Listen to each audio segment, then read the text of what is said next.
प्रहलाद जी के द्वारा प्रकट किया गया है। जब प्रहलाद जी किसी भी प्रकार हिरण्यकश्यप के मारने से नहीं मरे तो उसकी बहन होलिका थी।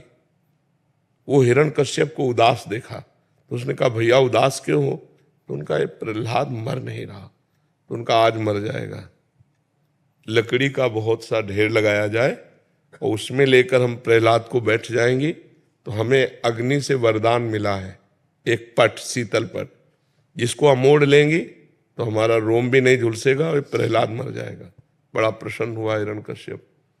उसने बहुत लकड़ी का पहाड़ लगाया, उसमें ऐसा बनाया जिसमें प्रहलाद जी को लेकर उनकी बहन बैठ गई। प्रहलाद जी की बुआ हुई हिरण्यकश्यप की बहन। आग लगा दी गई तो भगवान की कृपा से ऐसी वायु चली कि शीतल पट प्रहलाद जी के ऊपर आ गया और वो जलकर राख हो गई। तो जितने प्रहलाद पक्ष के थे सुबह वहां जब गए तो देखा प्रहलाद जी बैठे हुए, बड़े आनंदित थे। ढोल मंजीरा कीर्तन से होली की पूजा की और आपस में गुलाल रंग लगाकर खेल रहे, नाम कीर्तन कर रहे, पद गा रहे कि प्रहलाद जी भगवान की भक्ति से बच गए।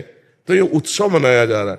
ये लोग जो शराब पीते हैं, गंदे हरकतें करते हैं, एक दूसरे के चेहरे पर कालिक पोतते हैं, नालियों में ये हिरण्यकश्यप पक्ष के हैं। अब वो भी तो उत्सव बनावे, कैसे बनावे? तो वो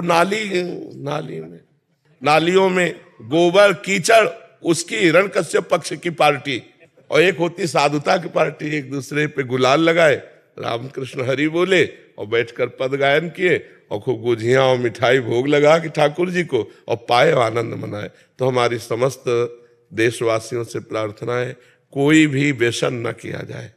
व्यसन उत्सव को खराब कर देता है, जैसे शराब है और भी हुक्का है, ड्रग्स है, कोई भी नशा मत करो। फ्रेश माइंड से भगवान का नाम जप करते हुए, पद गायन करते हुए होली का आनंद लो। नशे में होली का आनंद थोड़ी होता, नशे में तो मूढ़ता छा जाती है। मूढ़ता में आनंद कहाँ? तो कोई भी नशा इस होली उत्सव में ना किया जाए और हम आनंद पूर्वक भाईचारा बनाते हुए एक दूसरे का सम्मान करें, प्यार करें। जो हमसे दुश्मनी मानते हैं, होली के दिन हम उनके भी घर जाएं और उनके गुलाल लगावें और उनसे प्यार करें। हमारा एक भी दुश्मन विश्व में ना हो, यही सबसे बड़ी हमारी प्रार्थना है। हमारे आचरण पवित्र हो, हमारा व्यवहार पवित्र हो, हमारा चिंतन पवित्र हो तो होली सार्थक है। नहीं, कितने लोग नशा करके झगड़ा कर लेते हैं, कितने लोग अपनी हानि कर लेते हैं। अच्छा, आंख कितनी सूक्ष्म वस्तु है, उसकी आंख में अगर देखने में कमी आ जाए या चोट लग जाए, गुलाल तो गुलाल कीचड़ फेंकते हैं, कपड़ा फाड़ देते हैं, शराब पिए, उद्दंडता, ये सब ठीक नहीं। ऐसा होली उत्सव न मनाए जो सभ्यता के खिलाफ हो, समाज के खिलाफ हो, हमारे धर्म के खिलाफ हो, अध्यात्म के खिलाफ हो। ऐसा कोई कार्य न करें। सबसे पहली बात है कि शराब न पिएं। जो शराब पीते हैं होली उत्सव में स्वाहा कर दें। और दूसरी खास बात है मांस न खाएं, क्योंकि आप भले जीव हत्या नहीं करते लेकिन आप हिस्सेदार हुए, क्योंकि आप खरीद के लाते हो और खाते हो तो आप हिंसक ही माने जाओगे। तीसरी बात, किसी माता बहन की तरफ गंदी दृष्टि मत देखो।